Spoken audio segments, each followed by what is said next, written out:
I used to believe in forever. Love, to me, was not just a word, but a living thing, a delicate thread binding two souls, woven through whispered confessions in the dead of night, through the silent understanding found in a shared glance across a crowded room.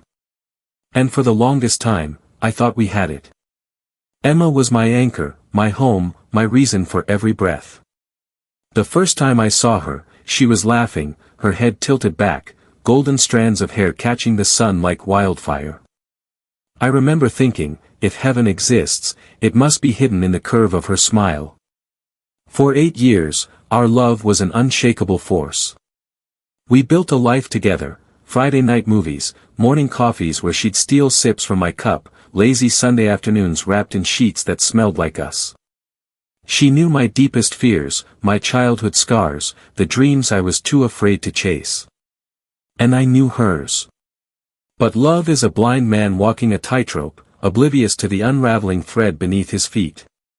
There were signs, I suppose. The late nights at work that stretched into early mornings. The way she pulled away from my touch, like I was something fragile, something she could no longer trust herself to hold. The laughter that used to echo in our home faded into something muted, something forced. I ignored it, convinced myself it was just a phase, a storm that would pass. I was a fool. It was a Tuesday night when she shattered everything. We sat across from each other at the dinner table, the space between us vast and cold, though only a few feet separated our bodies. Her fingers traced the rim of her wine glass, eyes distant, voice soft.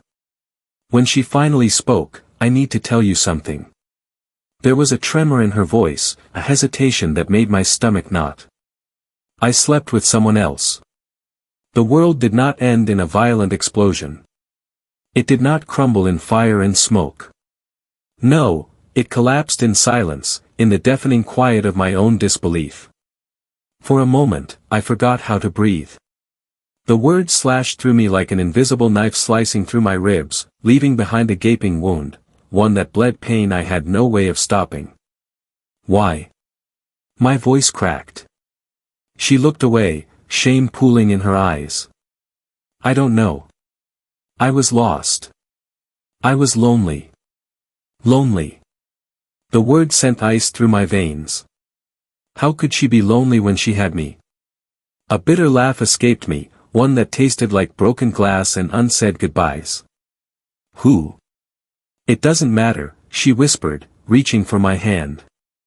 I flinched before she could touch me, and the way she recoiled, like she was the victim, made something inside me snap. It matters to me. She hesitated. And then she said the one thing that sealed the coffin shut. You know him. I stood too fast, the chair scraping against the hardwood, a sharp, grating sound that cut through the thick air. I knew him. The nausea came first, then the anger, hot and suffocating, curling in my chest like wildfire. Get out. Please, let me explain. Get out. Her sobs followed her as she ran from the room. I barely heard them over the sound of my own world burning. The days blurred into a gray haze. I moved through them like a ghost, haunted by the echoes of her betrayal. The house felt like a tomb, every room a graveyard of memories I couldn't escape. Our wedding photo stared at me from the mantel, her smile frozen in time, mocking me. I hurled it across the room, the glass shattering into 1,000 jagged pieces, just like us. I tried to sleep, but every time I closed my eyes, I saw them. Her hands on him. Her lips whispering the same words she once told me. Lonely. The word festered in my mind like rot. Nights were the worst. Alone in our bed, the scent of her still clinging to the pillows, I wondered if I had ever been enough. Had she ever truly loved me? Or had I simply been a placeholder, a comfort, until something more exciting came along? I stopped eating. Stopped caring. Stopped existing. It took rock bottom to make me realize I didn't have to stay there. One morning, I stood before the mirror and barely recognized the hollow man staring back at me. And I hated him. So I started running. At first, it was just to escape my own mind, to outrun the memories that clung to me like a second skin. But soon it became something more. With every mile, I shed the weight of her betrayal. With every breath, I reclaimed a piece of myself. I hit the gym, read books I had long forgotten, reconnected with old friends. And slowly, painfully, I began to heal. Then she came back. I found her standing at my doorstep one evening, eyes red-rimmed, face pale with regret. "I made a mistake," she whispered. "I was selfish. I was scared. But losing you," her voice broke, "it's killing me." For a long time, I said nothing. Because the truth was, the man she had betrayed no longer existed. "You want me to forgive you?" I said finally. Tears slipped down her cheeks. "I want another chance." And God, for a fleeting moment, I wanted to give it to her. Because loving her had been easy, natural, like breathing. But then I thought of the nights I spent drowning in the aftermath of her choices. Of the way she had shattered something I had once thought unbreakable. "I loved you," I told her, my voice quiet and firm. "With everything I had. But love isn't enough if the person you trust can throw it away so easily." "I can be better," she sobbed. "We can be better." I shook my head. "You were my home," I said. "But you burned it to the ground." And with that, I closed the door, not just on her, but on the past. And for the first time in a long, long time, I felt free. The past never truly stays behind you. It lingers like smoke from a fire long extinguished, curling around the edges of your life, waiting for the right moment to remind you of all you lost. Emma was gone, but her absence was its own kind of presence, a ghost that followed me through the days and haunted me in the quiet hours of the night. I told myself I was moving on. I hit the gym every morning before the sun had a chance to rise, pushing my body to its limits, chasing exhaustion like it was salvation. I filled my schedule with work, with books, with long drives to nowhere, anything to keep my mind from slipping back into the past. And for a while, it worked. Until she called. It had been 6 months since I closed the door on her. But the sound of her voice, soft, hesitant, familiar, dragged me right back to the wreckage of us. "Please," she said after I answered. "Can we talk?" I should have said no. I should have hung up and let silence be my only answer. But some wounds crave closure, even when you know it won't change the pain they left behind. So I agreed. We met at a cafe just outside the city, one we had been to countless times before. Seeing her again was like stepping into a memory I wasn't ready for. She looked the same, but different, thinner, paler, like regret had hollowed her out from the inside. When she smiled, it was fragile, trembling at the edges. "Hi." I nodded, sliding into the seat across from her. "Hi." For a long moment, neither of us spoke. The weight of everything unsaid pressed down on us, thick and suffocating. "I don't know where to start," she admitted, staring down at her hands. "Why did you call me?" My voice was calm, but underneath there was an undercurrent of something I didn't want to name. She inhaled sharply, as if bracing herself. "Because I can't live with what I did to you. To us." She looked up, and for the first time, I saw the guilt, the raw, unbearable weight of her own choices etched into her features. "I regret it every single day." Regret. It was such a small word for something that had torn my life apart.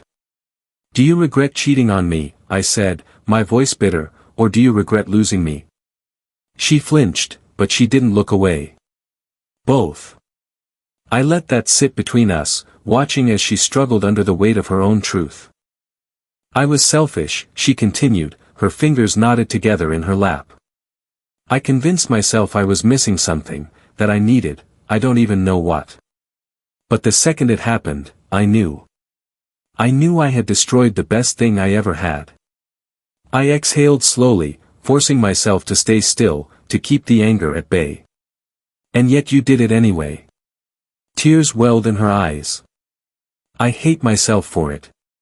For the longest time, I thought hearing those words would give me some kind of satisfaction, that knowing she suffered the way I did would make it easier. But it didn't. It just made me realize how deeply she had lost herself in the process. "I don't deserve forgiveness," she whispered. "But if I could go back, if I could undo it, I would." I leaned back in my chair, studying her.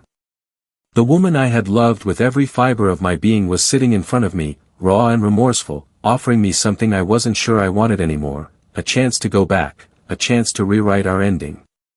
For a fleeting second, I imagined it. The easy familiarity of her arms, the warmth of her voice in the morning, the laughter we once shared. The idea of reclaiming what we had lost. But then I thought of the nights I spent drowning in the agony of her betrayal. I thought of the emptiness she had left me with, the way I had clawed my way back to something resembling peace, only for her to show up now, asking for another chance. "You can't undo it," I said finally, my voice steady. "We can't go back." Her breath hitched, like she had been clinging to the hope that I might say something different. "Don't you still love me?" she asked, her voice small, desperate. And there it was, the question that had haunted me since the night she walked away. Did I still love her? Maybe some part of me always would. Maybe love wasn't something you could switch off, no matter how much you wanted to. But love was also trust. It was respect. It was choosing someone every single day and knowing they were choosing you too.